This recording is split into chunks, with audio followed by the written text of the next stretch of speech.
Dear Patriots, before the news starts, please subscribe to our patriotic channel by clicking the subscribe button. Give us a thumbs up to this video. Don't forget to leave your opinion below in the comments section. Share the news on Facebook and Twitter so your friends see it. Thank you. Officials try to contain damage from Trump trade war declaration. Officials inside the White House and the Treasury Department were trying on Friday to contain the fallout from President Donald Trump's declaration of a trade war and to ensure that new levies are not imposed on all trading partners. In an early morning Twitter post, the president cast off decades of consensus that trade wars damage the U.S. economy and hurt more workers than they help, embracing a strategy that many scholars believe helped deepen and extend the Great Depression. Trump tweeted that trade wars are good, and easy to win. The announcement spooked investors, enraged U.S. allies and left pro-trade White House officials scrambling to limit the damage and change the president's mind. "I think by the time this is actually finished, there's at least a chance it won't look like it did on Thursday," one senior administration official said Friday afternoon. But the stock market, which plunged following Trump's haphazard announcement of steel and aluminum tariffs on Thursday, continued its descent Friday. The Dow dropped over 300 points shortly after the opening bell on Wall Street, adding to a 420-point decline on Thursday. Stocks recovered somewhat later in the day as traders hope that by the time the tariffs become actual policy, they will be more targeted and spare major U.S. allies. Trump's trade war tweet came the morning after the president rebuked Treasury Secretary Steven Mnuchin and National Economic Council Director Gary Cohn, siding with economic nationalists in his administration and announcing plans to impose steep 25% tariffs on imported steel and 10% on imported aluminum. The decision led Cohn, the former Goldman Sachs president viewed as the main check on Trump's protectionist impulses, to threaten to resign, according to two people familiar with the situation. And it had Treasury officials scrambling to reassure U.S. allies while monitoring the market fallout. One person close to Cohn said on Friday that the NEC director was at work in Washington and had a smile on his face. The White House was quiet. Several meetings had been canceled, according to administration officials, and some staffers opted to work from home because of the federal government's closure due to strong winds. There was a sense among many administration officials that the White House was getting crushed on the president's trade pronouncement, from the business community and Capitol Hill, and staying out of the office provided at least some respite. "If you are in the office after what has happened the past few weeks, you are a sucker," one White House official said. "I don't have any answers. We have no papers. We have nothing." Another senior member of the economic team said they were in the dark about the policy. "I don't understand what we announced, I don't know what the policy is," this person said. Only Peter Navarro, a White House trade advisor, and the Commerce Department appear to be in the loop on the president's decision.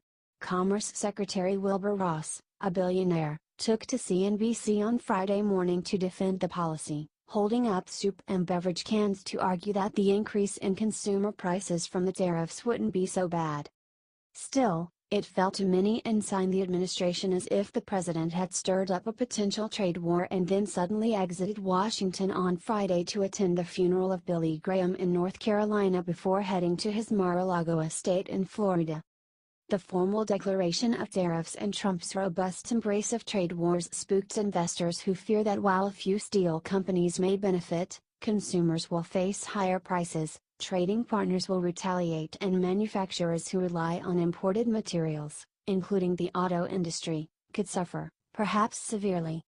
The idea that you can somehow win a trade battle by mutual impoverishment is just counter to economic consensus and decades of history, said Scott Lincecum, a trade attorney and adjunct scholar at the Cato Institute. Going back 100 years and even dating to the Civil War, you look at the academic analysis of protectionism and the results are pretty much uniformly the same. You have far more costs than benefits, and those costs are borne not just by consumers but by American companies and farmers and exporters. Immediate market reaction offered a snapshot into the potential fallout from increased protectionism. Shares in steel companies rose following Trump's announcements, but shares in companies that use imported steel and aluminum, from automakers like Ford and GM to aerospace giants like Boeing, fell sharply. American allies, including the European Union and Canada, immediately scorned Trump's decision on steel and threatened retribution. Republicans on Capitol Hill also sharply rebuked the president. Kooky 18th-century protectionism will jack up prices on American families, and will prompt retaliation from other countries, Senator Ben Sasse, Republican Nebraska, said in a statement on Friday. If the president goes through with this, it will kill American jobs. That's what every trade war ultimately does. So much losing. The chaotic process that led to Trump's tariff announcement also portrayed an increasingly isolated president, besieged by scandal and losing some of his most trusted aides, clinging to an issue he has pushed for years and that he believes helped him win the White House. But to advisors including Cohn and Mnuchin, as well as Republicans across Capitol Hill and in corporate America, Trump's decision to fully embrace protectionism threatens the two things actually going well in his presidency: a strengthening economy and rising stock market. His braggadocio about his effect on the stock market has been undercut by events of his own doing, David Kotok, chief investment officer at Cumberland Advisors, wrote in a client note on Friday morning. He is losing his staff. He is isolated and beleaguered. And in the midst of crisis he tosses an ill-thought-out bomb called protectionism that punches out the best of our allies and friends while it strengthens our nation's adversaries. Cohn, Mnuchin and other free trade advocates inside the White House argued for months that embracing tariffs and ripping up free trade deals would threaten a stock market rally that Trump until recently loved to boast about. The president has come to view the stock market as a form of bullying, according to two close White House advisors. For a while, the market argument worked, helping keep the president from unilaterally ending the North American Free Trade Agreement and a separate pact with South Korea.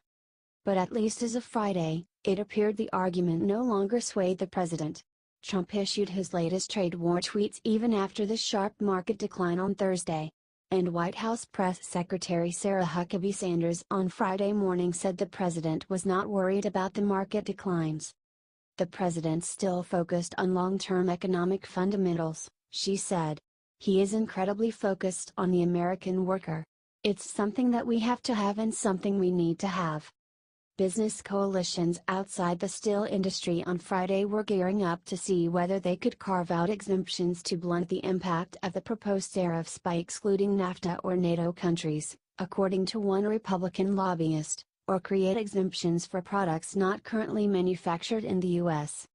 Several Republican senators also made public statements in the past 24 hours blasting the president's plan. Factions on the Hill hoped they would be effective again in changing Trump's mind.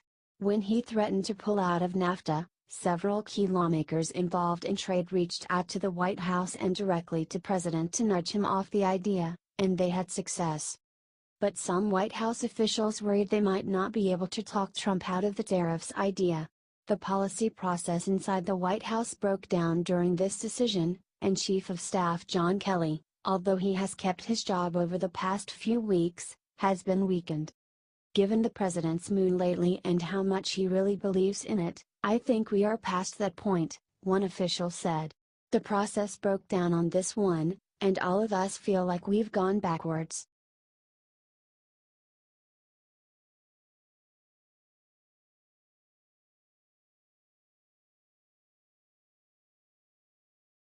Trump pokes fun, and makes North Korea news, at Gridiron. President Donald Trump said late Saturday that we will be meeting with North Korea during a speech at the annual Gridiron dinner in Washington, indicating that negotiations about a potential dialogue between the two countries continue to advance. I won't rule out direct talks with Kim Jong-un, I just won't. As far as the risk of dealing with a madman is concerned, that's his problem not mine, Trump told the more than 600 attendees during his 35-minute address at the Renaissance Washington Hotel on Saturday.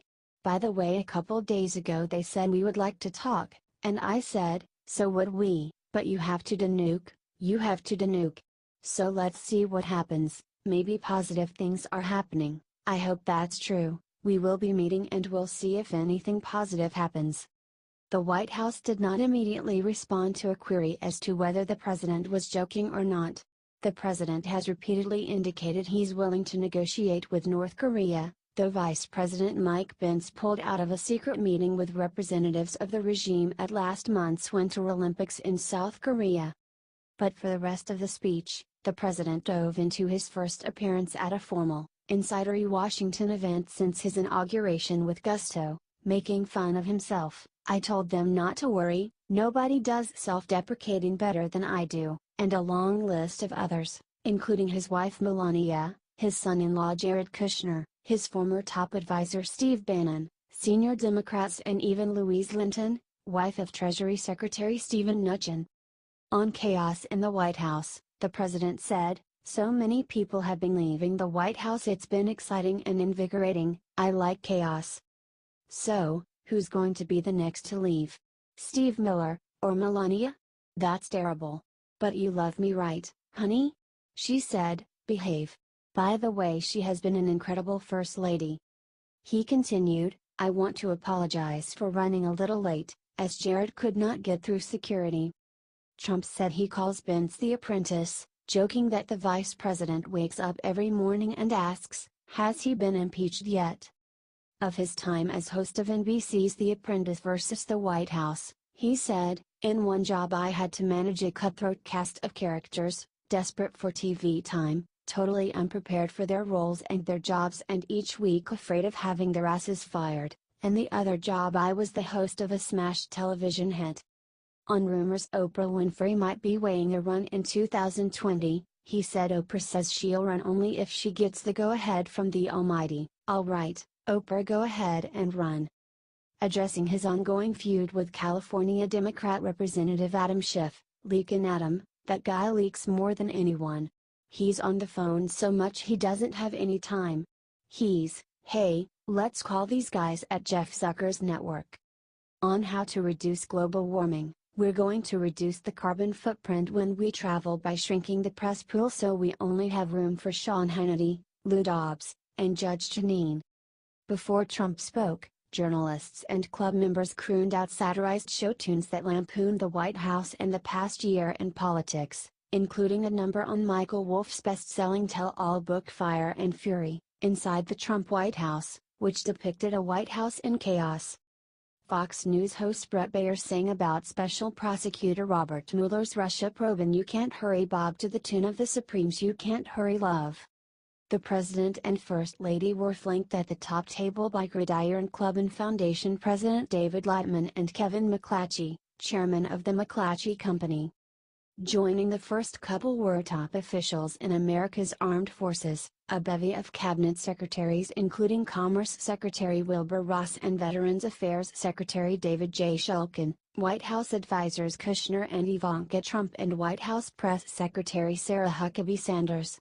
Senator Tom Cotton, Republican Arkansas, and New Orleans Mayor Mitch Landrieu, the evening's other featured speakers, were also at the head table along with their wives.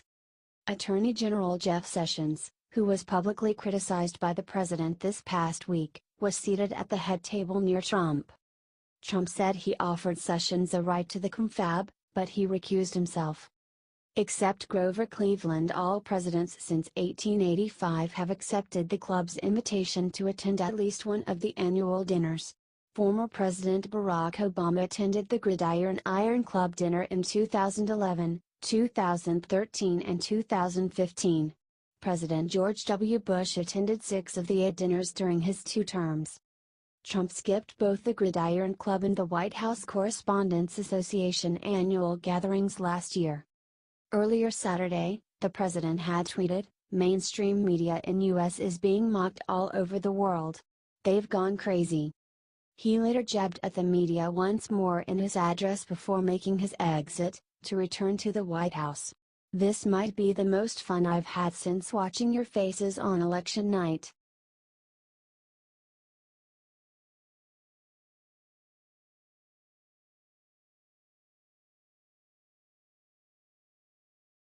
Trump threatens EU with tax on car imports, slams very stupid trade deals. President Donald Trump on Saturday threatened the European Union with increased taxes on automobile imports while slamming the very stupid trade deals and policies struck by his predecessors, as his administration continues to defend his decision this week to impose unilateral tariffs on steel and aluminum imports. The United States has an $800 billion yearly trade deficit because of our very stupid trade deals and policies, the president wrote on Twitter. Our jobs and wealth are being given to other countries that have taken advantage of us for years. They laugh at what fools our leaders have been. No more. He added, if the EU wants to further increase their already massive tariffs and barriers on US companies doing business there, we will simply apply a tax on their cars which freely pour into the U.S., Trump added. They make it impossible for our cars, and more, to sell there. Big trade imbalance. According to the Census Bureau's data, the U.S. total trade deficit in goods and services was just over $556 billion last year. But based solely on goods, the deficit was over $810 billion last year. On Thursday, Trump announced plans to levy a 25% tax on steel imports and 10% on aluminum imports to protect U.S. national security interests. His decision caused a drop in stock markets and was criticized by many Republican lawmakers. Many countries, including U.S. allies like Canada, said they opposed the proposal. In its response, the European Union said it would consider imposing retaliatory tariffs on politically sensitive products from Republican-run states, including motorcycles, clothing and alcohol. Despite his threat, Trump would not be able to impose tariffs on the EU cars without going through a formal process, like the administration did for steel and aluminum tariffs, otherwise Congress would need to act. Secretary of Commerce Wilbur Ross on Friday defended the proposed steel tariffs as no big deal to U.S. car buyers. People talk about cars. There's about 1 ton of steel in a car, and the price of a ton of steel is $700 or so, Ross said on CNBC. So 25% on that would be, a 0.5% price increase, on a typical $35,000 car, he said. So it's no big deal. As president-elect, Trump threatened German car makers with a 35% tax for every car that comes to the USA. As a presidential candidate, Trump broke with decades of Republican orthodoxy on trade as he lambasted deals like the North American Free Trade Agreement and the Trans-Pacific Partnership as fundamentally unfair to the U.S. Doug Palmer contributed to this report.